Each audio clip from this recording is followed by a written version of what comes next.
noite a todos. Bem-vindos de volta. Vocês estavam sumidos, né?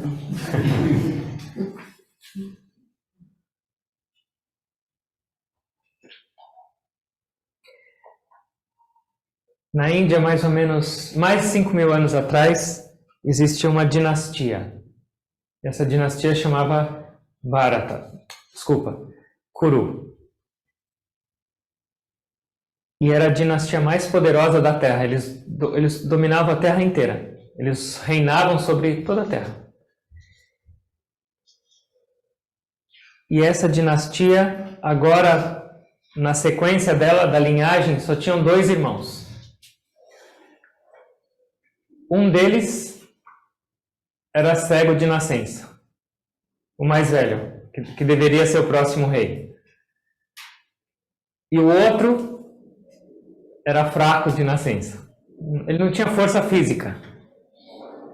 O mais velho chamava Dhritarashtra e o mais novo chamava Pandu. Então, o integrante mais velho dessa dinastia, Bhisma, ele planejou fazer algumas alianças para que essa linhagem continuasse forte e pudesse seguir com esse controle. Então, para o filho mais velho, para o herdeiro mais velho, ele foi até um outro reinado chamado Gandhara, e ele conversou com o rei sobre a princesa que vivia lá, que chamava Gandhari. Atualmente esse reinado chama Afeganistão. E o rei, a princípio, ficou um pouco decepcionado. Falou: minha filha, minha princesa vai casar com um cego? Mas, pensando no bem-estar também da dinastia dele, do reinado dele e do poder do outro reinado, ele concordou. Então Gandhari se casou com Dhritarashtra.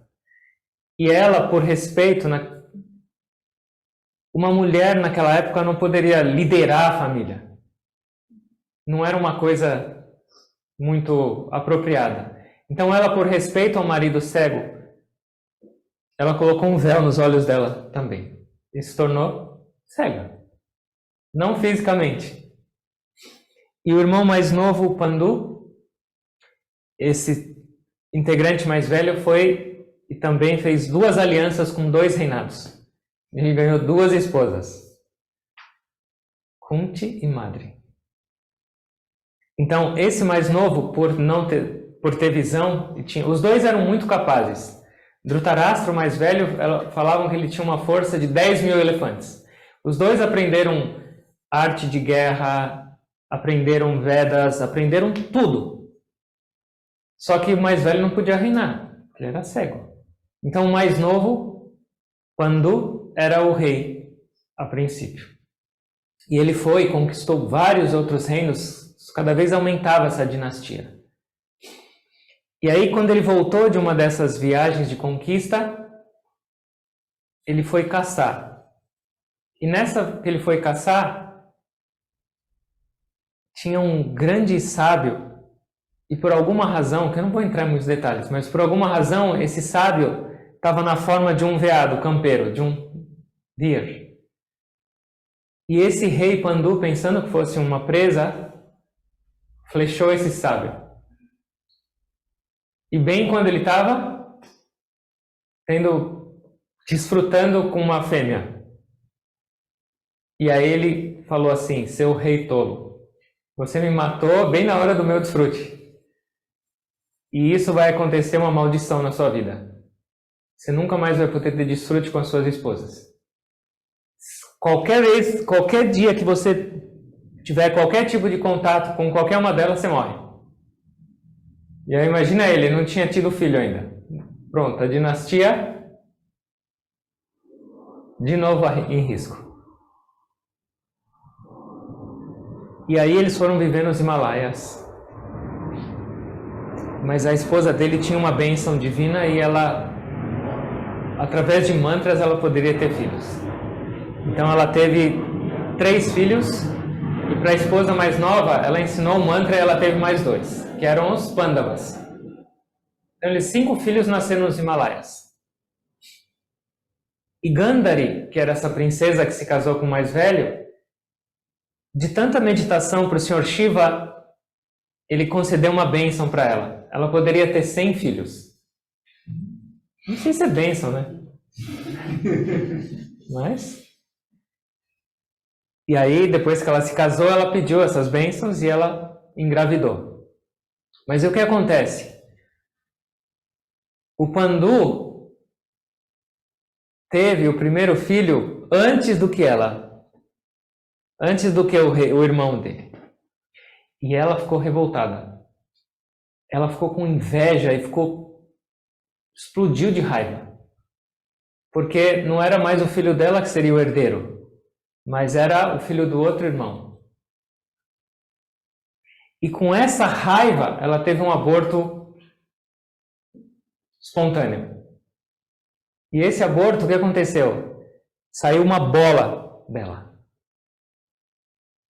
Parecia um tumor. Duro igual uma pedra. E ela não entendeu muito bem o que foi aquilo. E aí chegou um santo e explicou para ela que foi pela atitude, pelo sentimento dela, e aquilo lá estava fadado a acontecer. E aí esse santo falou, você vai ter que dividir isso em 100 pedaços. E aí dividiu e colocou num pote com ervas, e por orações, cada um desses pedaços depois tornou um filho dela. Mas eles vieram depois.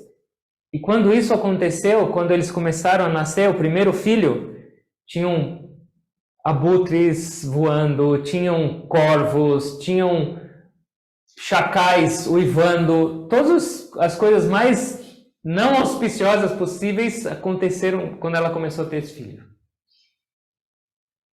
E os outros nasceram nos Himalaias.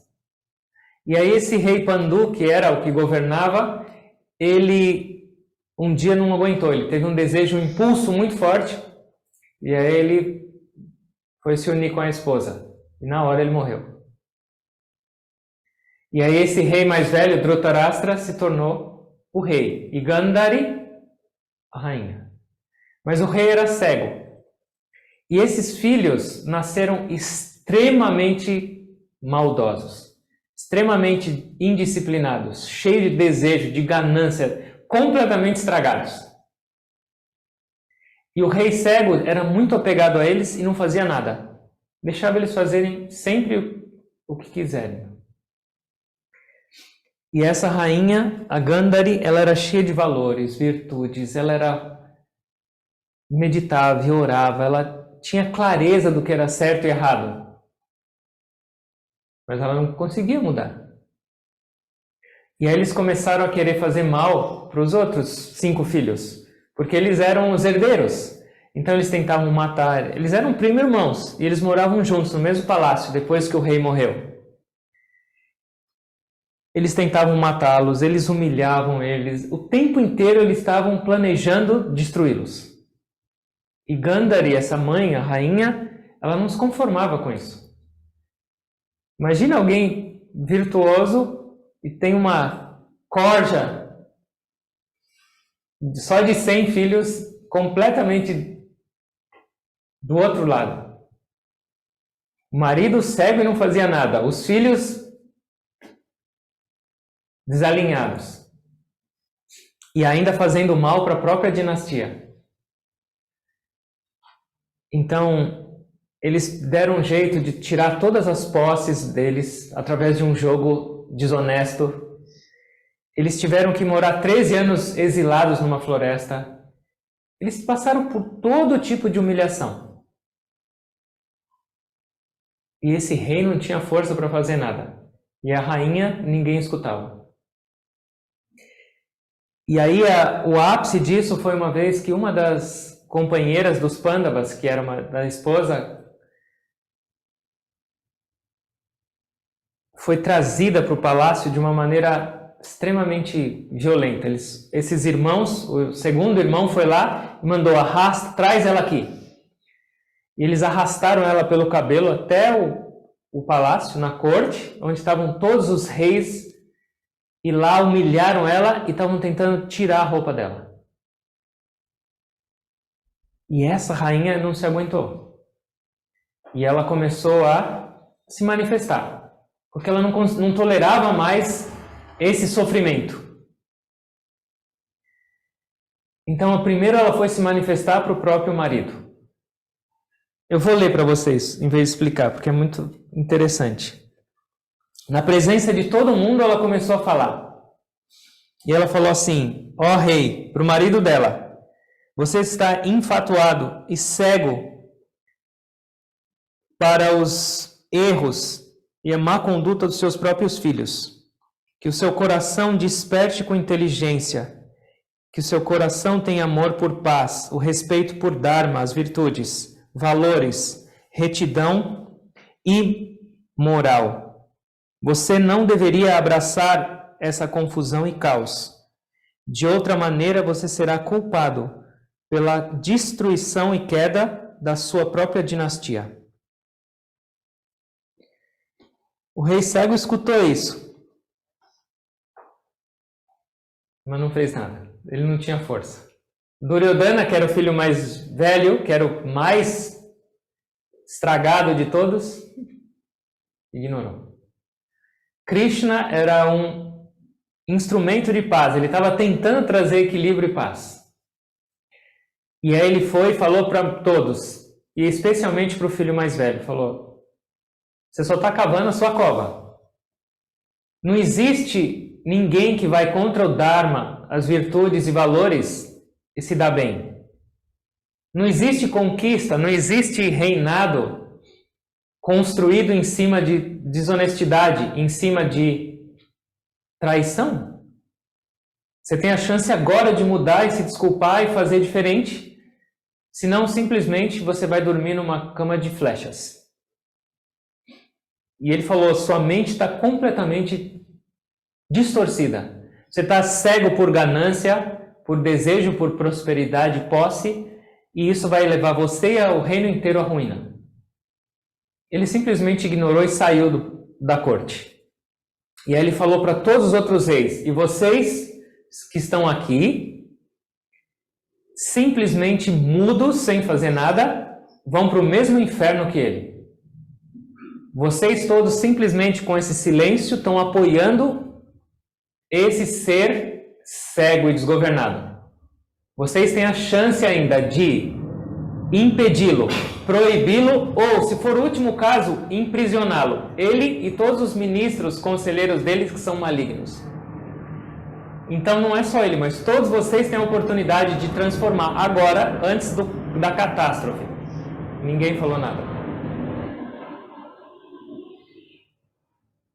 E aí o Dhritarashtra, o rei, começou a ficar com o coração partido.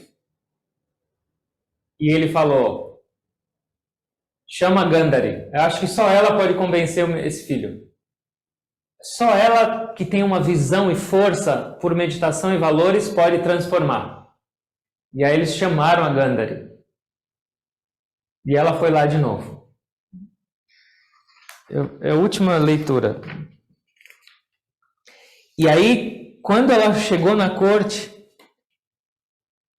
antes de ela falar com o filho, ela falou assim: por favor, chama aquele filho que está ansioso a assumir o poder do reinado. Qualquer pessoa que desrespeita o caminho da retidão e verdade nunca pode ser um rei. E tristemente, esse teimoso e filho arrogante possui o reinado. E ela fala para o próprio marido: ó rei, o seu filho é muito querido para você. Apesar de você estar consciente dos seus desejos e planos de pecados, você o encoraja e a sua infinita ganância e poder, sede por poder. Você sempre aprovou a vontade dele. Você e sua atitude sobre essa situação são deploráveis. Ó rei, raiva e paixão o dominaram. Ele está preso nessa busca por desejos ilimitados. E é difícil tirá-lo até mesmo de uma maneira forçada dessa situação. Agora, nós vamos ter que sofrer o resultado de um filho ignorante, ganancioso e maldoso, que está cercado de conselheiros malignos. Ó rei, por que você adotou esse caminho? E aí chegou o filho dela, Duryodhana. E aí ela fala: meu filho Duryodhana, escuta minhas palavras, que são boas para você, os seus amigos e seus familiares. Ó Duryodhana, por favor, siga os conselhos dos seus familiares que querem o bem para você e para a dinastia. Eles são seus verdadeiros bem-querer. Ó inteligente filho, ninguém pode dominar um reino e proteger esse poder somente com desejo e ambição. Aquele que não tem os desejos e a mente sob controle nunca poderão manter um reinado, nem desfrutar da autoridade por um longo período. Inteligente é aquele que conquistou a mente e pode proteger um reinado de todos os desafios. Raiva e paixão levam a pessoa longe da prosperidade. Aquele que pode conquistar esses dois vícios pode conquistar toda a terra. Ó líder, ó corrupto, as mentes poluídas são incapazes de proteger qualquer coisa. Aquele que deseja o estado mais elevado deveria disciplinar os seus sentidos com virtudes, o Dharma, e moldar o seu intelecto com santidade. Então, primeiro, mantenha sua mente concentrada nos seus inimigos internos e tente derrotá-los. E depois disso, tente conquistar os seus inimigos externos. Aquele que tem o controle da sua mente e sentidos, bem como disciplinou os seus conselheiros, é capaz de punir os culpados e fazer decisões inteligentes. E a prosperidade vai seguir essas pessoas na vida. Paixão e raiva destroem a inteligência e levam qualquer um à destruição. Portanto, o rei que quer progredir e ter paz deve proteger os seus órgãos sentidos e mente de todos os vícios. O filho dela escutou isso, entrou num ouvido e saiu pelo outro. E ele continuou. E qual foi a única opção dela? O que ela fez? Não. Deveria ter. Não, mas ela já sabia o que ia acontecer. Então, ela não teve outra opção a não ser aceitar. Aceitar, que era a única coisa. Ela tinha feito tudo o que ela podia. O que mais ela podia fazer? E aí o filho dela, todos os dias durante a batalha, porque aí a batalha foi inevitável com os Pandavas. Todos os dias, o filho dela ia pedir as bênçãos dela. Mãe, me abençoa com a vitória. Ela falou assim, e ela falava assim: aquele que possui Dharma será o vitorioso. Essa era a bênção dela. Quem segue o Dharma, as virtudes, os valores, é o vitorioso. E todo dia ela ia. E aí o que aconteceu? A família inteira dela foi destruída. Todos os filhos, um por um, foram mortos na batalha. Todos. 100 filhos. E aí imagina o coração dela. Tudo bem, eles eram maus, mas eram filhos. Então, ela perdeu, a dinastia foi destruída.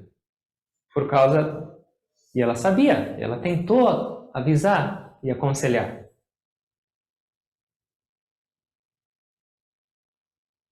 E no final, ela foi para os Himalaias, o rei cego foi para os Himalaias também, despedaçado, com o coração despedaçado.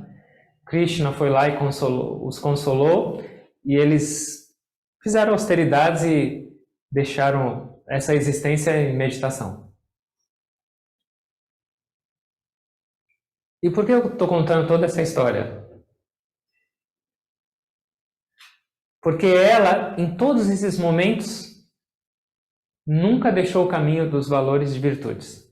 Então imagina, desde o começo, desde que ela começou a se entender por gente, o caminho dela foi cheio de miséria. Desde o começo, imagina, uma jovem princesa sonhando com um futuro, com um rei, com um reinado, deram um rei cego para ela casar. Imaginando uma família com filhos, só nasceu miséria. Depois disso, tentando alinhá-los e mostrar o caminho certo, toda a família destruída aí numa guerra injusta. E o que ela fez com tudo isso? Essa não é só a história dela, essa é a história de cada um de nós. A gente passa por cheio de momentos de dificuldade, de problemas, sim ou não? Nossas expectativas, a gente tenta controlar os nossos desejos, a gente tenta alinhar nossas vidas. Então a gente tem duas opções. A primeira opção dessa rainha era, depois de ver toda essa desgraça, ela poderia se tornar amargurada, depressiva. Ela poderia, de repente, falar, eu também vou me unir a isso, o que eu posso fazer? Meu marido está seguindo isso, meus filhos... Então a primeira opção era se tornar amargurada, era ir para o lado negativo, depressiva, ou deixar os seus próprios valores.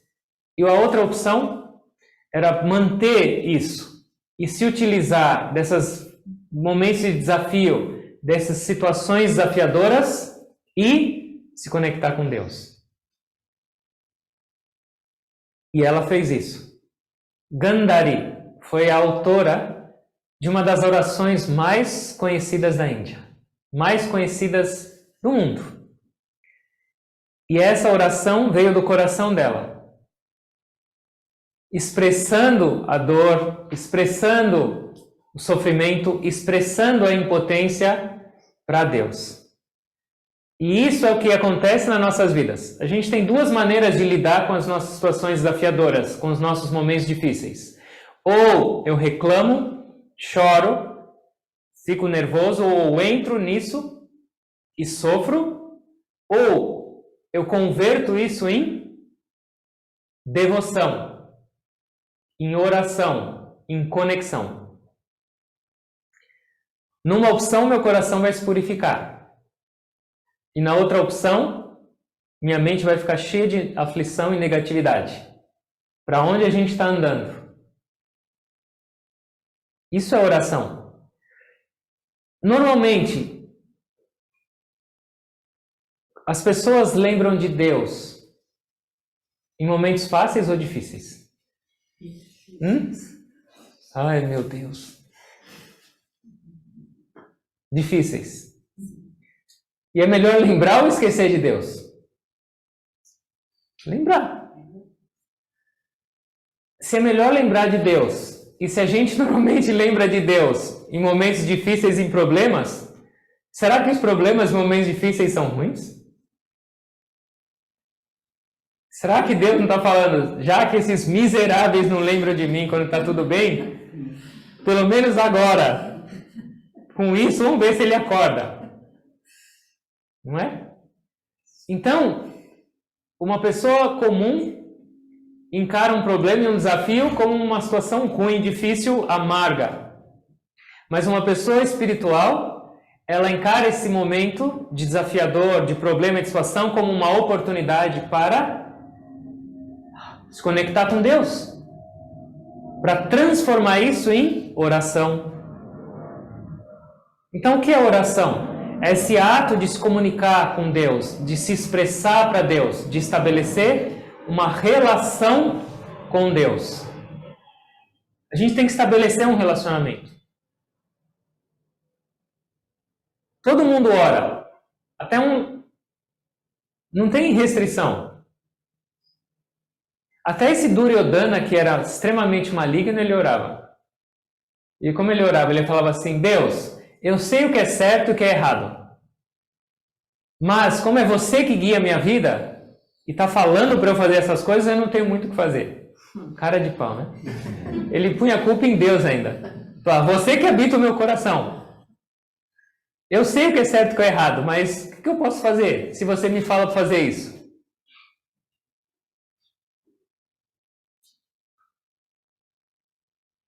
Kunti, que era a mãe dos Pandavas, ela também orou. E qual foi a oração dela? No final, estava tudo acabado. Os Pandavas sobreviveram, eles venceram a batalha. Mas a dinastia inteira tinha um oceano de sangue e corpos espalhados por toda parte. E aí Krishna, que ajudou os Pandavas, estava indo embora, ele falou: mãe, agora está na hora de eu me retirar. Você agora é a mãe dessa dinastia. Me pede qualquer coisa e eu vou conceder. E ela falou: Krishna, se for possível, nunca deixe de mandar problema para nossas vidas. Manda dificuldade, manda bomba. Ele falou: o quê? Você está brincando? Você acabou de passar pela destruição da família inteira. Em vez de você pedir, me dá um pouco de tranquilidade, me dá paz e amor, você pede enrosco? Me explica isso. Ela falou: você pensa que eu não sei? Que o momento que a gente começar a ter prosperidade eu vou te esquecer? Você pensa que eu não sei que a hora de ficar tudo bem, Deus vai ficar muito longe da minha vida? E quando Deus se afastar da minha vida, ali eu sei que é a verdadeira miséria. Então, enquanto eu tiver problema e desafio, eu não vou me esquecer de você. Então, manda ver. Quem tem coragem? Acorda de manhã e fala: Deus, manda uma chuva de canivete aí. Não. Depende do ponto de vista. Essa história está dentro do Mahabharata também? Tá. Tudo está dentro do Mahabharata. E aí esse livro de orações se tornou um outro livro que chama Prapana Gita, que é as orações da entrega. Tem em inglês aqui. Aí tem várias orações. Essa do Duryodhana que fala: ó, você que está me mandando. Tem essa oração da Gandhari, que é a oração, é o verso número 28. Então, oração é esse ato de se expressar para Deus, de estabelecer uma relação com Deus. Existe limite para orar? Existe regra para orar? Existe tempo para orar? Nada. Tudo pode se transformar em oração. É a maneira com que você canaliza isso. E muita gente fala que não sabe orar. Não é que não sabe orar, mas é que ainda não aprendeu a direcionar os seus sentimentos e emoções e o seu coração para a fonte certa. Por exemplo, quando você está conversando com alguém no WhatsApp, é uma oração ou não? É a mesma coisa. Você está conversando para alguém e fala: hoje eu fiz isso, hoje eu fiz aquilo, por favor, pode fazer isso para mim. Você está pedindo, você está compartilhando, você está perguntando. É uma oração. Só que você está direcionando para uma outra fonte. Então o que é oração? É aprender a acessar a fonte maior e se comunicar aberta e livremente com essa fonte maior. Se você compartilha a sua vida com os outros, com quem você gosta, se você questiona alguns, se você divide com alguns, se você pensa nos outros, isso tudo é oração. Na verdade, assim, é o mesmo sentido de uma oração. Só que a única diferença é para onde você está direcionando. Então, quando você direciona, por exemplo, você está triste, e você direciona isso para alguém, muito provavelmente você vai continuar triste e deixar aquela pessoa triste. Não? Então, quando você compartilha seus sentimentos e emoções com alguém, pode ter o lado positivo, mas nem sempre. Nem sempre aquela pessoa vai querer te ouvir. Nem sempre aquela pessoa vai concordar com você ou aceitar aquilo que você está falando. Nem sempre aquilo pode ser expressado. Tem algumas coisas que você talvez gostasse de falar, mas fala: meu Deus, se eu falar isso para alguém que... essa pessoa nunca mais vai falar comigo. A gente não consegue com nenhuma pessoa desse universo se abrir completamente. Então a nossa relação com os outros é sempre limitada e sempre incerta. Mas nossa relação com Deus é eterna. Nunca ele vai se cansar. Falar, de novo ela está vindo aqui para choramingar no meu ouvido. Não aguento mais.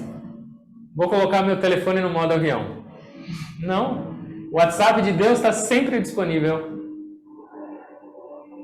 Não importa o teor, não importa o conteúdo, ele está sempre querendo te ouvir, te apoiar. Essa é a diferença. Só que por que a gente não sabe fazer isso? Porque a gente não treina. Não é que a gente não sabe orar, mas a gente nunca tentou. Tem a oração formal e já feita, e tem a oração que vem simplesmente informal do seu coração. As duas funcionam. Não é que você não pode ir numa igreja e orar um Pai Nosso. Ele funciona, ele é um mantra. Só que você tem que entender, ou você está só igual um papagaio falando aquelas palavras e não tem ideia do que você está falando. Então, quando for uma oração formal e já existente, entende o que você está falando. Com quem você está se comunicando e o que significa aquela expressão.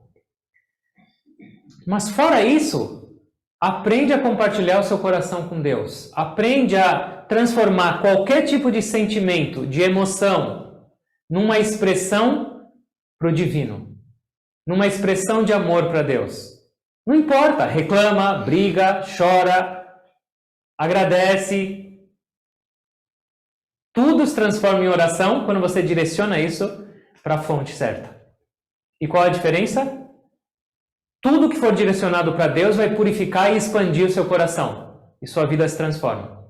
Mas isso não pode ser afirmado para uma relação humana. Não é para a gente não ter relação humana. Mas não esquecer da relação divina. E até mesmo quando você está se expressando com qualquer outro ser humano, será que não é a presença de Deus que também está naquele ser humano te ouvindo? Então, até mesmo quando você conversa com um ser humano, aquilo lá pode ser uma oração.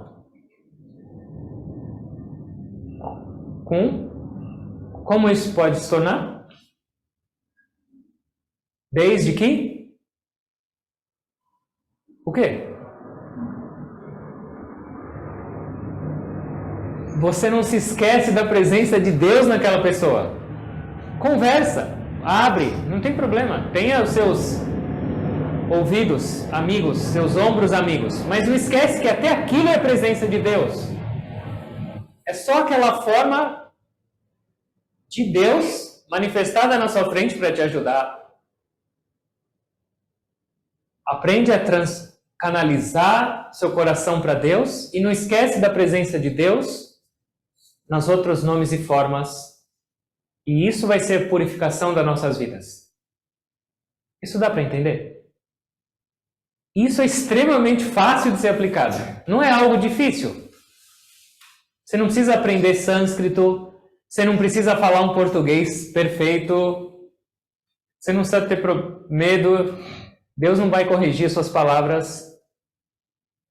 O que vier do seu coração está compreendido e escutado.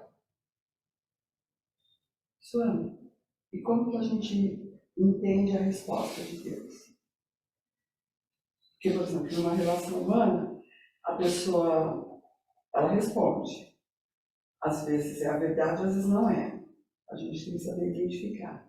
E a resposta de Deus, como que a gente identifica? Pode ser de várias maneiras, mas a primeira resposta imediata quando você ora com sinceridade é paz. Quando você ora com sinceridade, não importa o seu estado, não importa o conteúdo, o resultado daquela oração vai ser alegria, ou sentimento de expansão, ou paz, ou um alívio. Alguma coisa saiu de dentro de você. Quando é feito com sinceridade, esse resultado é imediato. Mas depois que você ora com sinceridade, não quer dizer que a resposta vai vir na hora. Mas se você está com a mente aberta, você vai perceber que ele vai te responder de alguma maneira. Vai vir alguém e vai te falar alguma coisa que vai te... Oh, era isso. Ou você vai pegar um livro, ou você vai... Alguma coisa vai te fazer e vai te remeter a essa resposta. Ele vai te responder de alguma maneira. Não vai ser uma voz que vai chegar e falar, Andréia, minha filha. Mas de alguma maneira, essa resposta vai chegar para você. Mas como a gente está sempre muito extrovertido, a gente não percebe. Mas o Guruji sempre fala isso. E eu repeti várias vezes isso. Nenhuma oração sincera fica sem resposta. Nenhuma. Quem tem olhos, veja. Então, se você prestar atenção, vai ficar claro. Essa é a resposta. Tem alguém me ouvindo? E no caso da mãe, ela aceita dentro dela que estava transformando todos aqueles seres, mas não no tempo que ela queria da matéria, mas com certeza no tempo verdadeiro, né? E que aquilo era uma missão que ela tinha e ela soube suportar. Terrível. Terrível. Por que será que a gente tem frustração na vida? Por que será que a gente tem desapontamentos? Por que será que a gente tem problemas? E tem esses declives aparentes. Se a gente não tivesse nenhuma frustração na vida, no mundo, se a gente não tivesse nenhuma desapontamento, quando a gente ia pensar em Deus? Se todos os seres humanos, se todos os nossos planos e desejos fossem realizados, se todas as nossas relações fossem perfeitas, quando eu ia precisar lembrar de Deus? Então, as nossas relações são imperfeitas, nossas mentes são imperfeitas, os seres humanos que nos rodeiam, todos, sem exceção, são imperfeitos. Para quê? Para a gente ter consciência disso. Esse mundo é imperfeito. E se eu quero perfeição numa relação, se eu quero perfeição na minha paz, na minha felicidade, eu não vou encontrar numa criação imperfeita. Eu tenho que buscar a fonte perfeita. Esse é o recado desse mundo imperfeito. Não é para a gente chorar e falar, ai, que miséria desse mundo. Não. Mas acorda, presta atenção e eleva a sua consciência para onde existe a perfeição. E lá você vai encontrar consolo. Lá você vai encontrar resposta. Lá você vai encontrar abrigo e proteção e amor. Isso é oração. E oração tem outro poder e que para nós é indispensável. Ela mantém nossa mente engajada. Nossa mente não pode ficar sem se engajar. O tempo inteiro ela está com alguma coisa. Ela está mastigando alguma coisa. E a maior parte do tempo é inutilidades. Então, orar significa converter, transformar sua mente e engajá-la na fonte maior. Então, toda vez que você ora, sua mente está se purificando. Também.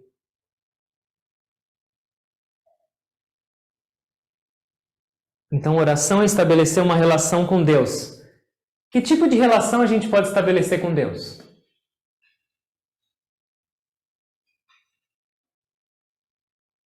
Nenhuma? Alguma ideia? Não? De amizade. Amizade.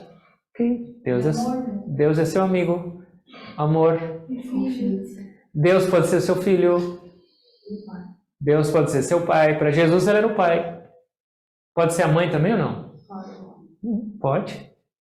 Tinha uma pessoa que vinha aqui no Ashram e a namorada dele, ele falou que ela era muito feminista. E ela não aceitava que as pessoas falassem graças a Deus. Ou Deus te abençoe. Então ela falava deusa. Então ela falava graças a deusa.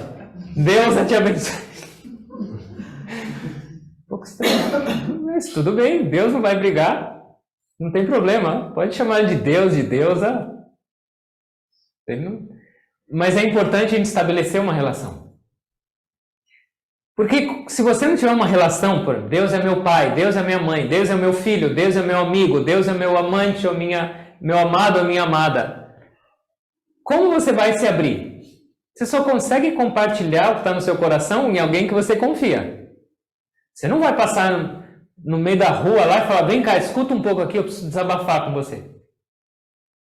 Mesmo porque aquela pessoa vai sair correndo, falando, um psicopata agora, né? Me encontrei. Então, se eu não tiver uma relação com Deus íntima, como um pai, como uma mãe, como um filho, como um amigo, um amado ou uma amada, eu não vou conseguir orar de verdade. E aí eu vou orar igual papagaio, mas isso não é oração. Uma tentativa, tudo bem. A mente tem que estar engajada, o coração tem que estar engajado, as palavras, você inteiro tem que se engajar nisso. Isso é a verdadeira oração. Mas para isso você tem que estabelecer essa relação. E ela pode mudar. Às vezes o filho quer alguma coisa e ele sabe que o pai não vai dar. O pai já falou, não, esquece isso aí. Ele fala, minha mãe tem coração mole. E aí ele vai lá e pede para a mãe, e aí a mãe dá. Então, não é porque você, por exemplo, estabeleceu uma relação com Deus, tem que ser para sempre essa. Pode mudar. Às vezes você precisa de uma mãe para te aceitar, para te compreender, para te dar um abraço. Não para um pai falar, viu, eu falei para você, e puxar sua orelha. Estabelecer essas relações e alimentá-las. Isso tem que começar da nossa parte. Dá? Antes da gente nós vamos começar hoje com essa oração da Gandhari. Mas alguém tem alguma pergunta antes disso ou não? Uma colocação com relação à oração, conforme a gente entendeu espiritualmente, a oração não vai necessitando mais das palavras, né? Essa relação. Com aprofundamento, a oração se transforma no quê? Meditação. A oração, primeiro é com palavras, com expressão, com sentimento, mas depois, isso se aprofundando, ela se torna uma meditação. Uma comunicação diferente.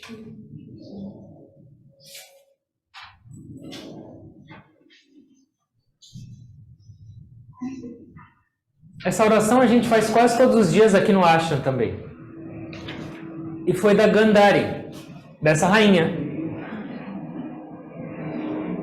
Então o que acontece? Primeiro nós vamos orar. Eu falo uma linha e vocês repetem. Tvameva mata cha pita tvameva. Tvameva mata cha pita tvameva. Tvameva bandhus cha sakha tvameva. Tvameva bandhus cha sakha tvameva.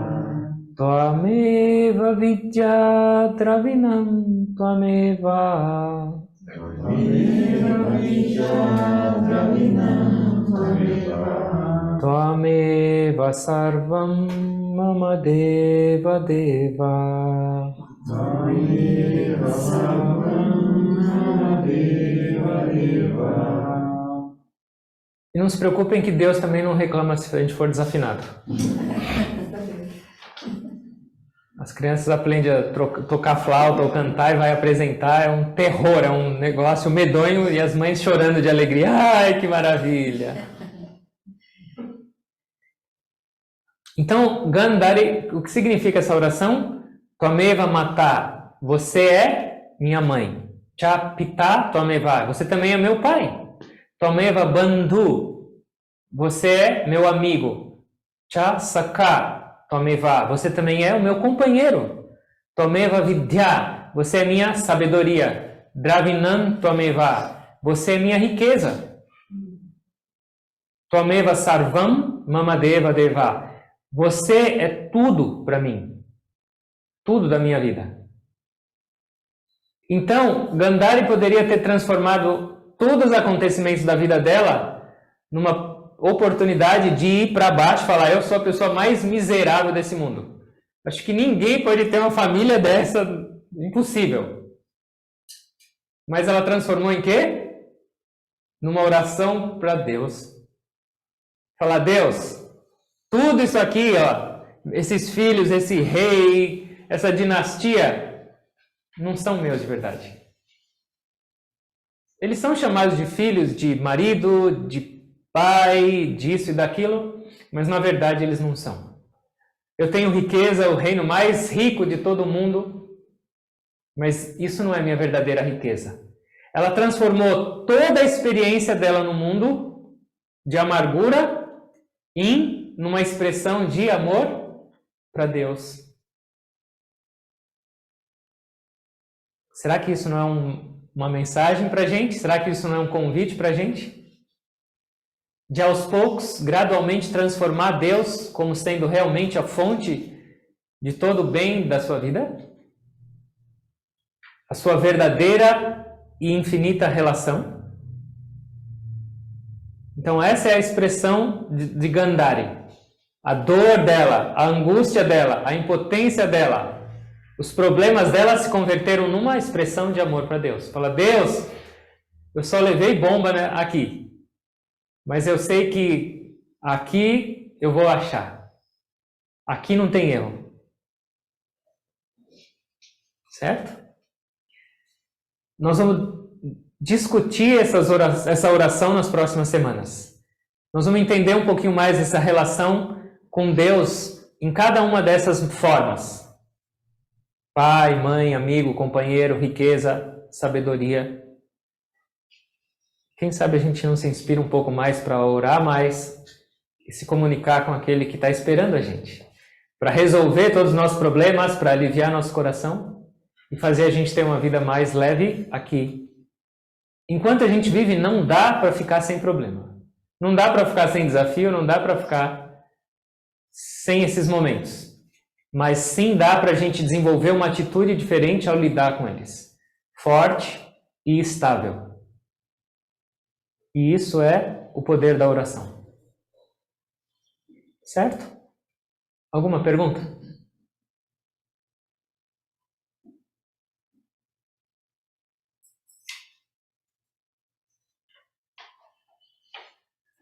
Vamos fechar os olhos, por favor.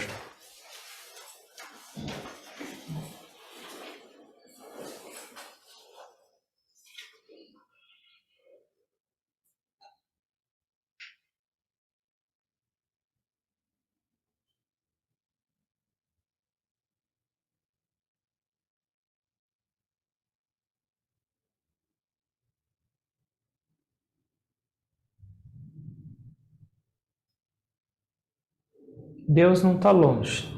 Ele está mais perto do que a gente imagina. Ele é a sua própria essência. Ele é a sua própria vida. Sua própria respiração. Não existe uma relação mais próxima do que a sua relação com Deus. Você e Deus são inseparáveis. Não existe você sem Deus.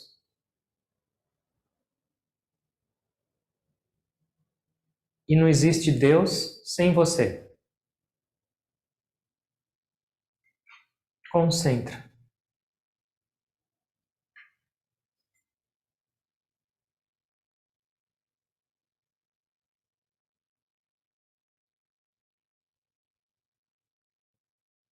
Na oração, a gente conversa com Deus.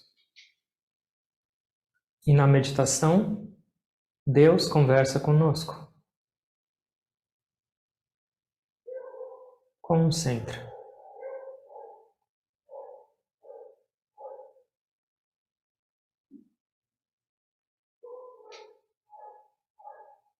Faça uma inalação lenta, longa e profunda. Inspira. Segura a respiração. Inclina o seu corpo para frente. Exale. Respiração normal, consciente. Curvar é buscar essa relação. É buscar essa comunhão. Enquanto a gente tiver ego e arrogância, a gente não consegue orar de verdade. Deus se afasta. Dobra o seu ego, dobra a sua arrogância, dobra a sua individualidade e aceita a divindade.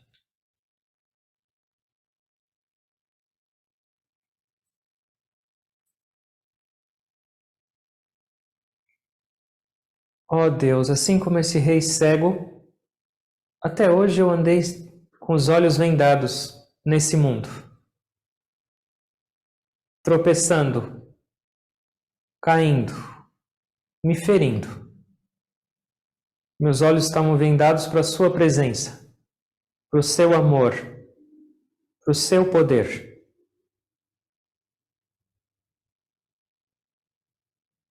Eu me curvo, pedindo, abre meus olhos, dá a visão da sua presença, da realidade dessa existência.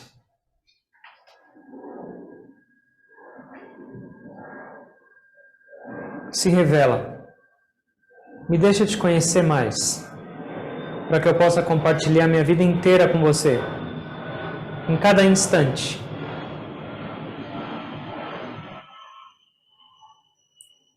Você vai ser o primeiro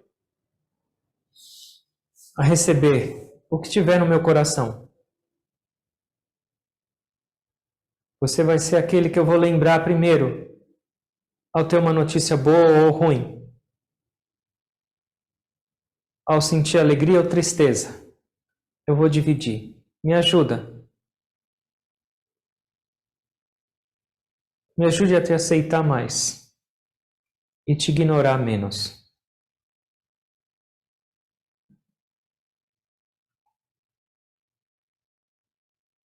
Cada respiração consciente é uma oração. O que tem no seu coração? Compartilha. Oferece para Deus. Não importa o conteúdo. Sua Mãe Divina só quer te escutar, mais nada.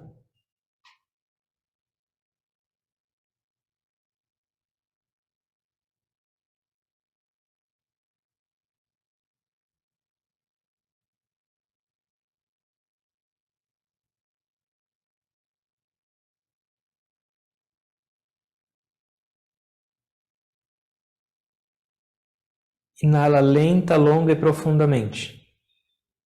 Segura a respiração. Senta de novo. Exala.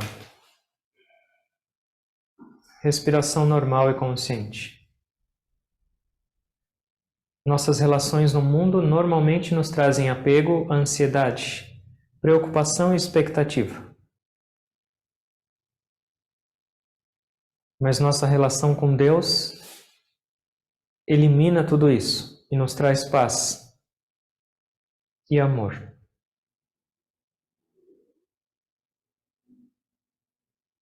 Leva sua atenção para dentro e medita um pouco em silêncio na presença divina.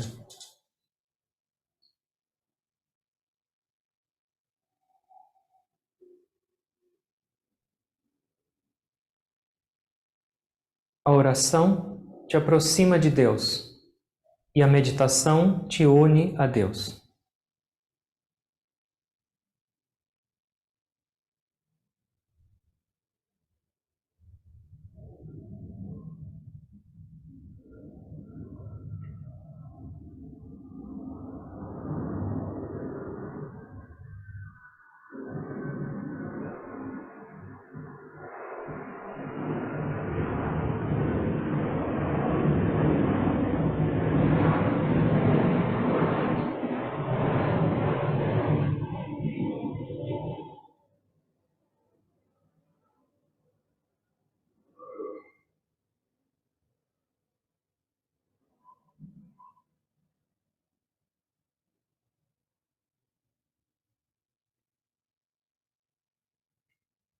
Respiração normal, consciente.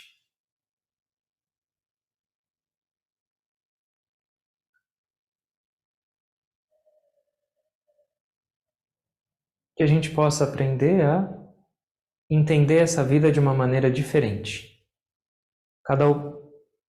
Cada momento dessa existência como uma oportunidade para se aproximar da sua essência divina, do seu pai, da sua mãe, do seu tudo.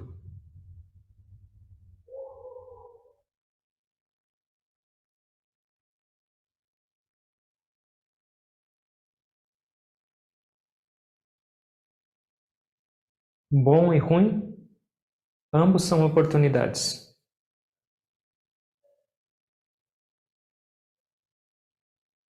Ó Deus, eu não vou mais desperdiçar essa existência.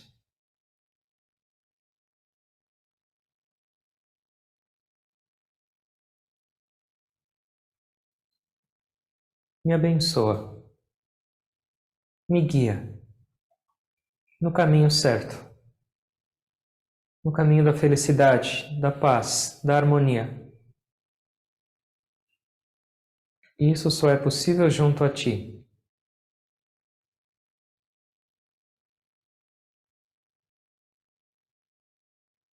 Que as bênçãos de Deus e dos mestres permeiem nossas vidas e que se tornem vidas de oração, de gratidão, de comunhão. Nesse dia especial, Dia das Luzes de Vale, que nossas vidas se tornem essa luz. Que essa luz divina possa brilhar no nosso interior e ser compartilhada em toda parte, através dos nossos pensamentos, palavras e ações. Vidas iluminadas. Eu agradeço a todos por mais essa oportunidade. E com gratidão eu me curvo à presença de Deus que habita em cada um de vocês.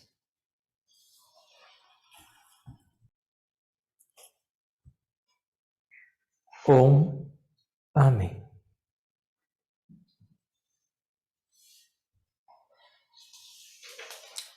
Obrigado a todos.